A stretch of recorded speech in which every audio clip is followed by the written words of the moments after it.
Yes, there were a number of things that actually I can remember. I remember my grandmother saying that this world does not owe me anything.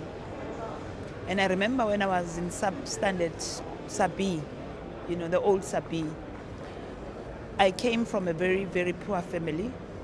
And the kids that had their moms and dads being doctors and nurses had sandwiches. And that is why in my house I don't buy sandwich bread, because I never had sandwich bread. I never had just a sandwich to go to school. My mother gave me a cent to buy pudding cake. And I think that always kept me thinking, to say, how can I be the best of the best? Because I was always right at the bottom of the pit. When it came to school fees, when it came to shoes, I remember I could sing at school, but the music teacher didn't want me in front because I always had torn shoes. And I overheard her telling the other teacher to say she's always wearing racks and she can't be in front because we are going to lose. And as a young child, that actually was sitting in my subconscious when I was growing up, even at university, even at high school. I had a blazer that was given to me. And I remember someone saying, Daphne, the last time I heard of you was when we had a blazer torn in the shoulders.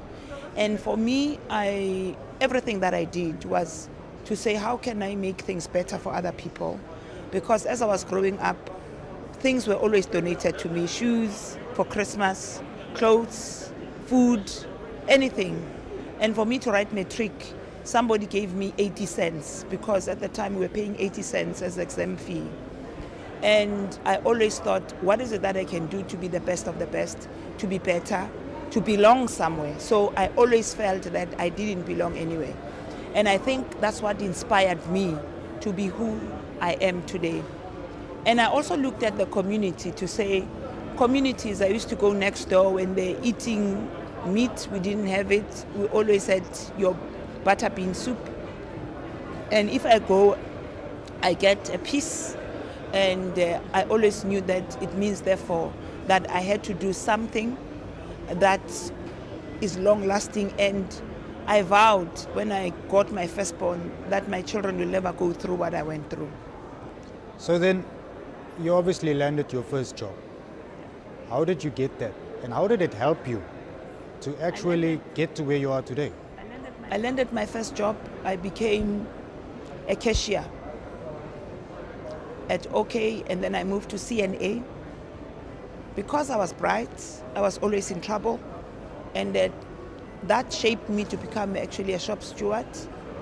I was part of the negotiating team when a CNA was brought down in 1979 as a national strike. And I was part of the negotiating team, and for the first time, because I've always not belonged anywhere, I had to fight for survival. And therefore, I was always in the forefront of the wrong things in life. In class, in school, I asked the most difficult questions to teachers and everyone, and therefore, I was almost like what you call a rogue. So when you started out, you knew nothing about mining at all. And I'm sure whichever door you knocked on stayed closed. How did you manage to get your foot in the door without any knowledge at all? As I said, that I was always determined. You remember that I'm always been pushed down because you belong nowhere, you have no status, you're always wearing second-hand clothes, and therefore I was so used to being pushed around. And when I started, I had a business plan. I was told that it will belong in my suitcase forever, but I never stopped knocking on doors. But I also asked myself, and I said, if I were on their side as well, what is it that I would have done? I would have wanted someone to prove themselves first for me to actually give them something. And I said, let me prove myself. So I work hard, I don't sleep, I don't expect handouts. I know what you put in is what you get out. So I always wanted to do that.